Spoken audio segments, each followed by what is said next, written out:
근무일장 미리 전망을 해보겠습니다. 자, 오늘 하나대투증권 오세연 연구원과 함께하도록 하죠. 연구원님 안녕하세요.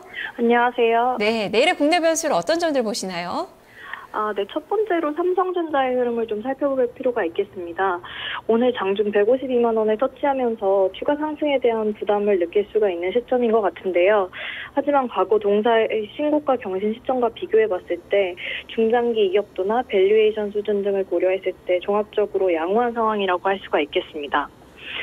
다음으로 원달러 환율이 지속적인 하락세를 보이면서 수출주에 대한 우려가 커지고 있는데요.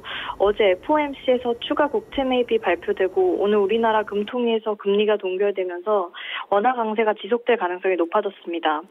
하지만 일본 선거를 앞두고 있는 시점에서 선거를 기점으로 엔화 약세와 일본 증시 상승이 방향을 전환할 가능성이 있기 때문에 수출주의 상대적 매력도에 대해서는 선거 전후 시장 흐름을 볼 때 크게 우려할 부분은 아니라고 판단되고 있습니다.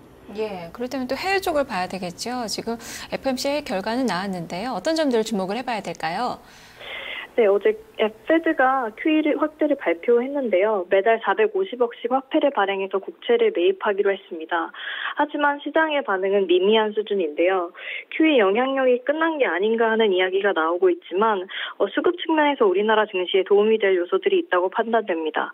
최근 미국계 자금 유입 규모가 확대되고 있는데 이런 것들이 페드의 추가 완화 정책의 기대감을 이미 반영한 것이고 또 실제 시행이 됨으로써 이러한 추세를 지속시킬 수 있을 것으로 보이기 때문에 수급에 대한 기대감은 유효하다고 할 수가 있겠습니다.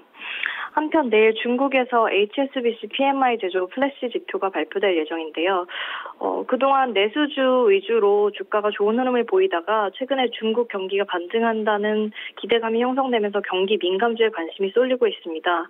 이러한 추세가 지속될 수 있을지 내일 확인해 볼 수 있을 것 같고요. 시장 컨센서스 상으로는 일단 50.8의 확장 국면이 예상되고 있습니다. 네, 그렇다면 내일 증시 어떨까요? 2000선 위로 회복과 안착을 기대해 볼 수 있을까요? 전망가 전략 들려주시죠. 네, 일단 내일 PMI 지수를 확인해 봐야겠지만 중국 경기 회복에 대한 기대감은 당분간 유효할 것으로 보이고 있습니다. 최근 경기를 잘 반영한다고 할 수 있는 구리 등 산업금속의 강세 분위기가 조성되어 있는데요. 중국 정부의 SOC 투자 등 정책 기대감은 유효하다고 보고 있습니다.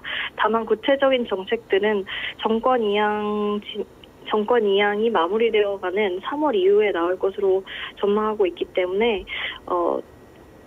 이 점에 대해서는 좀 기대치를 낮출 필요도 있다고 판단하고 있습니다. 다음으로 페드의 국채 추가 매입으로 시장의 유동성이 더 풀리게 된 상황에서 글로벌 자금 흐름이 이머징 시장으로 쏠릴 가능성이 높다고 보이는데요. 특히 우리나라 시장의 경우에는 밸류에이션 매력이 부각되고 저평가 국면에 있기 때문에 미국계 자금 위주의 외국인 매수 기조가 당분간 유지될 수 있다고 보고 있습니다. 단기적으로 IT나 화학, 자동차, 금융 등 외국인 매수가 집중되고 있는 경기 민감주에 대한 관심을 갖주시기 바랍니다. 예, 알겠습니다. 말씀 잘 들었습니다. 네, 감사합니다. 네, 하나대투증권 오세연 연구원과 내일 증시에 대해서 미리 전망을 해봤습니다. 동시효과 중개석으로 잠시 후에 돌아오겠습니다.